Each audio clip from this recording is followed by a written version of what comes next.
নমস্কার, আমি মিলি সরকার Bengali urban kitchen থেকে বলছি। আমার ইউটিউব ফ্যামিলির সকল দর্শক বন্ধুরা কাছে দূরে যেখানে যে আছেন সবাইকে অনেক অনেক প্রীতি ও শুভেচ্ছা জানিয়ে শুরু করছি আজকে আমার রেসিপি। আজকে আমি বানাচ্ছি মতিচুরের লাড্ডু।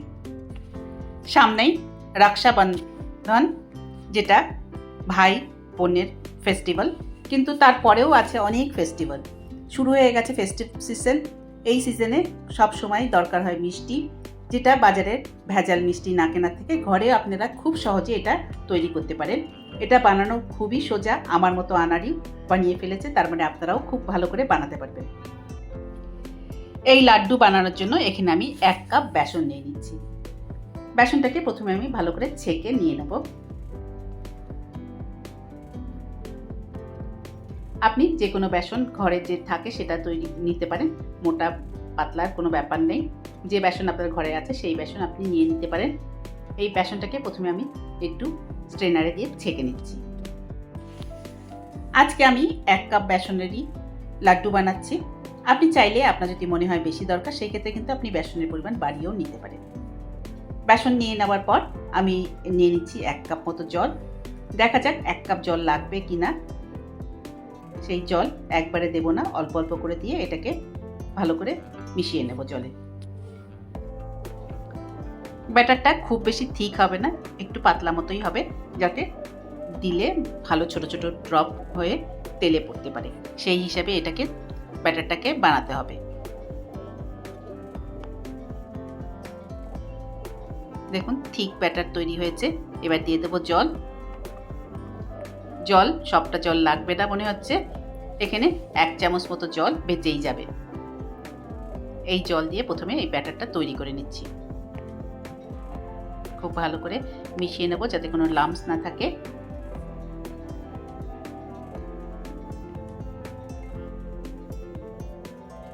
দেখুন অনেকটাই পাতলা ব্যাটারি কিন্তু তৈরি হয়েছে। এবার আমি এর মধ্যে দিয়ে দিচ্ছি 1 পিঞ্চ বেকিং সোডা আর দিয়ে দেবো 1 চামচ রিফাইন্ড অয়েল। এটা দিলে যে বুন্দি তৈরি হবে সেটা খুব ক্রিস্পি বুন্দি তৈরি হবে। দিয়ে দিলাম, দিয়ে এবারও খুব ভালো করে এটাকে মিশিয়ে নেব। আজকে আমার বানানো এই মতিচুরের লাড্ডু রেসিপিটা আশা করি আপনি স্কিপ না করে সম্পূর্ণ দেখবেন।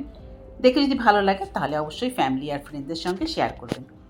আপনি যদি আমার পুরনো বন্ধু হন তাহলে জানাবো অনেক অনেক ধন্যবাদ। আর যেসব বন্ধুরা এখনও আমার চ্যানেলটাকে সাবস্ক্রাইব করেননি তাদেরকে বলছি প্লিজ আমার চ্যানেলটাকে সাবস্ক্রাইব করে আমার পাশে থাকবেন। দেখুন এরকম ব্যাটার তৈরি হয়ে গেছে। এবার ব্যাটারটাকে একটা পাইপিং ব্যাগের মধ্যে নিয়ে নেব। আমার কাছে পাইপিং ব্যাগ ছিল সেই জন্য আমি সেটা ব্যবহার করেছি। আপনার কাছে যদি পাইপিং ব্যাগ না থাকে আপনি যে কোনো প্লাস্টিকের প্যাকেট ইউজ করতে পারেন। দেখুন পাইপিং ব্যাগটা এইভাবে করে দিয়ে দিলাম। এর মধ্যে দিয়ে দেবো যে ব্যাটারটা তৈরি করেছি সেই ব্যাটারটা দিয়ে দেবো। তারপর এর উপর একটা রাবার ব্যান্ড লাগিয়ে নেব আর নজল যেটা একদম তলার দিকে আছে পয়েন্টে, সেটা খুব ছোট্ট একটা কাট লাগিয়ে নেব। তাহলে খুব ছোট ছোট ড্রপ তেলের মধ্যে পড়বে। ভরে নিচ্ছি পাইপিং ব্যাগে। এরপর পাইপিং ব্যাগটা এইভাবে করে উঠিয়ে নিচ্ছি। আর দেখুন ছোট্ট একটা নিচে যখন আমি তেল গরম হবে দেওয়ার সময় একটা কাট লাগিয়ে নেব, তাহলে খুব ছোট ছোট ড্রপ তেলের মধ্যে পড়বে আর ছোট ছোট মতি তৈরি হবে। এদিকে ভাজার জন্য কড়াই বসিয়ে দিয়েছি। কড়াই গরম হয়ে গেলে আমি এর মধ্যে দিয়ে দিচ্ছি বেশ কিছুটা রিফাইন্ড অয়েল। একটু বেশি করে তেল দিতে হবে যাতে বুন্দিগুলো পড়ে উপরে ভেসে ওঠে, সেই জন্য বেশ কিছুটা তেল দিয়ে দিলাম। এখানে 250 গ্রাম মতো রিফাইন্ড অয়েল হবে। আপনি কিন্তু চাইলে এটা ঘি দিয়েও তৈরি করতে পারেন। আজকাল স্বাস্থ্যের কারণে ঘি খাওয়া অনেকেই পছন্দ করেন না, সেই জন্য ঘিটা আর আমি ভাজার জন্য ব্যবহার করিনি। দেখুন রাবার ব্যান্ড লাগিয়ে নিলাম। তারপর পয়েন্টে ছোট্ট একটা কাট লাগিয়ে নেব।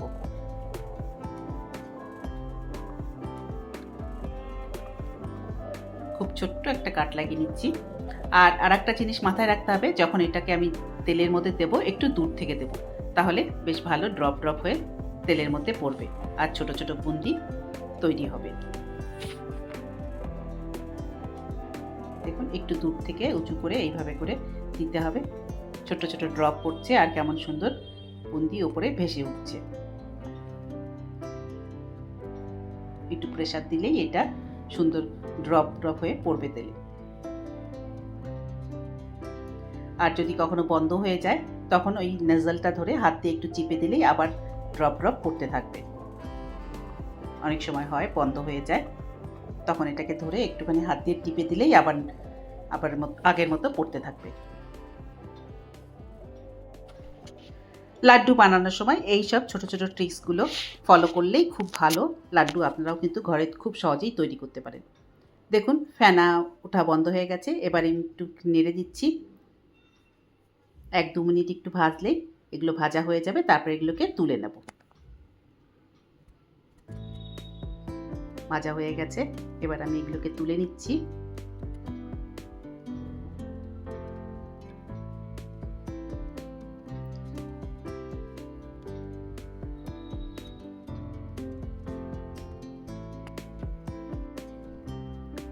তুলে নিলাম প্রথম ব্যাচের যে মতি, যেটা ছোট ছোট তৈরি করেছিলাম, সেটা সবগুলো প্রায় তুলে নেবার পর এবার সেম প্রসেসে আবারও কিছু বুন্দি আমি তৈরি করে নেব।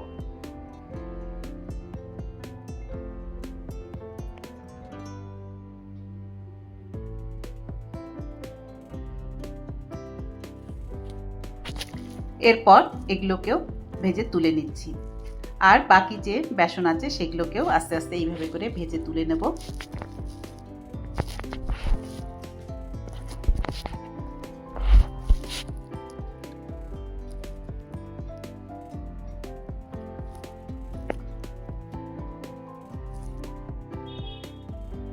এইভাবে করে দেখুন বুন্দিগুলো সব ভেজে তুলে নিয়েছি। এরপর একটা কড়াই বসিয়ে দিয়েছি। কড়াইতে দিয়ে দিচ্ছি কিছুটা চারমগজ, যেটাকে আমি একটু ড্রাই রোস্ট করে নামিয়ে নেব। পরে এটাকে আমি লাড্ডুতে ব্যবহার করব।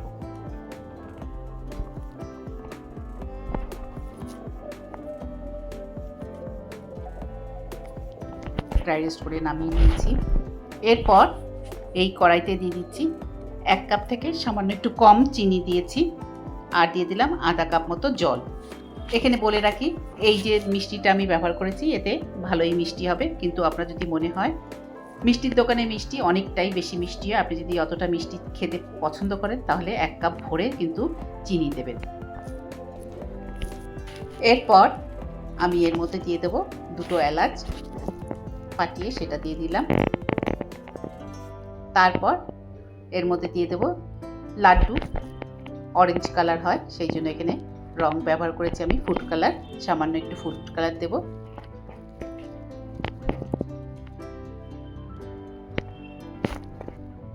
তারপর খুব ভালো করে নেড়ে দেবো যতক্ষণ না চিনিটা মেল্ট হয়ে যায় আর এই চিনির শিরাটা একটু চিটচিট মতো হয়ে যায়, ততক্ষণ পর্যন্ত এটাকে ফুটিয়ে নেব।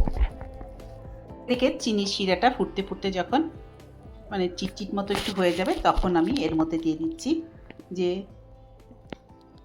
বুন্দি যেটা বানিয়ে রেখেছিলাম মতি, সেই বেসনের তৈরি মতি সবগুলোই দিয়ে দিচ্ছি কড়াইতে।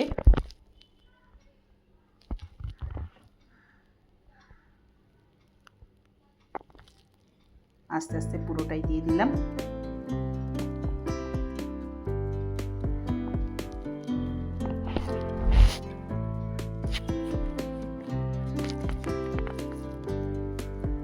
মতিগুলো চিনি শিরাতে দেওয়ার পর খুব ভালো করে নেড়ে দেব।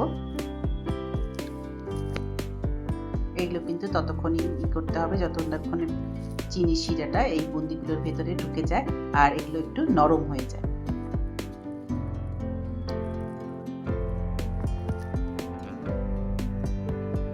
ভালো করে নেড়ে নিচ্ছি যাতে চিনির রসটা ভালোভাবে ঢুকে যায় বুন্দির মধ্যে। এই বুন্দির সাইজগুলো কিন্তু খুবই ছোট ছোট, সেই জন্য এর নাম মতিচুরের লাড্ডু।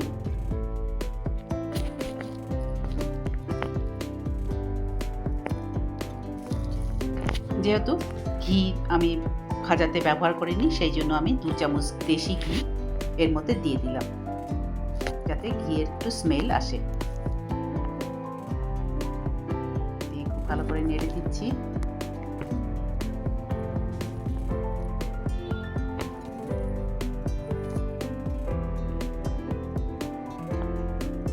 এরপর দিয়ে দিচ্ছি যে 4 মগজটা ড্রাই রোস্ট করে তুলে রেখেছিলাম, সেই 4 মগজটাও দিয়ে দিলাম। তারপর খুব ভালো করে এটাকে একসঙ্গে করে মিশিয়ে নেব। একটা জিনিস এখানে খেয়াল রাখতে হবে যে মতিগুলো যাতে নরম হয়ে যায়। যদি কোনো কারণে মতি নরম না হয় তাহলে কিন্তু এই সামান্য 1 চামচ মতো জল দিয়ে এটাকে নরম হতে দিতে হবে, কিন্তু ততক্ষণ পর্যন্ত এটাকে রাখতে হবে যতক্ষণ পর্যন্ত না এটা নরম হয়ে যায় আর চিনির রসটাও পুরো টেনে যায়। কিছুক্ষণ ঢাকা দিয়ে রেখেছিলাম, তারপর ঢাকাটা সরিয়ে নিলাম। এই প্রসেসটা করতে মোটামুটি 4 থেকে 5 মিনিট মতো কিন্তু সময় লাগে, আর একটু এটা ম্যাশ করেও নিতে হবে। দেখে নিচ্ছি, সম্পূর্ণটা কিন্তু ম্যাশ করতে হবে না, হালকা হালকা একটু করে ম্যাশ করে দিলেই চলবে। নরম হয়ে গেলে আপনি ম্যাশ হয়ে যাবে এগুলো কিছুটা।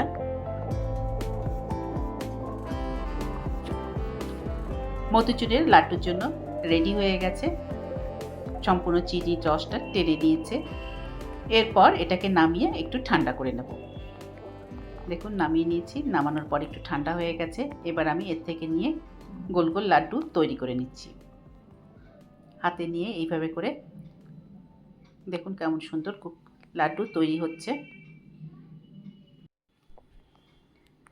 এইভাবে করে আস্তে আস্তে করে পাক দিয়ে লাড্ডু তৈরি করে নেব। এই যতটা আজকে 1 কাপ বেসনের মোটামুটি 18টা মতো লাড্ডু তৈরি হবে। দেখুন কেমন সুন্দর লাড্ডু তৈরি হয়েছে। এইভাবে করে ধীরে ধীরে সবগুলো লাড্ডু তৈরি করে নেব।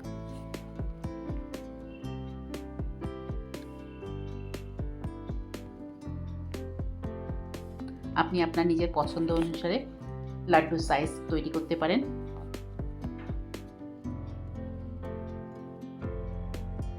দেখুন কেমন সুন্দর লাড্ডু তৈরি হচ্ছে। দেখুন কেমন সুন্দর লাড্ডু তৈরি হয়েছে। আজকে আমার বানানো এই লাড্ডুর রেসিপিটা আশা করি আপনাদের পছন্দ হয়েছে। যদি পছন্দ হয়ে থাকে তাহলে অবশ্যই লাইক করবেন, শেয়ার করবেন আর সাবস্ক্রাইব করে আমার পাশে থাকবেন। আবার দেখা হবে নেক্সট ভিডিওতে অন্য কোনো রেসিপি নিয়ে। ভালো থাকবেন। Thank you.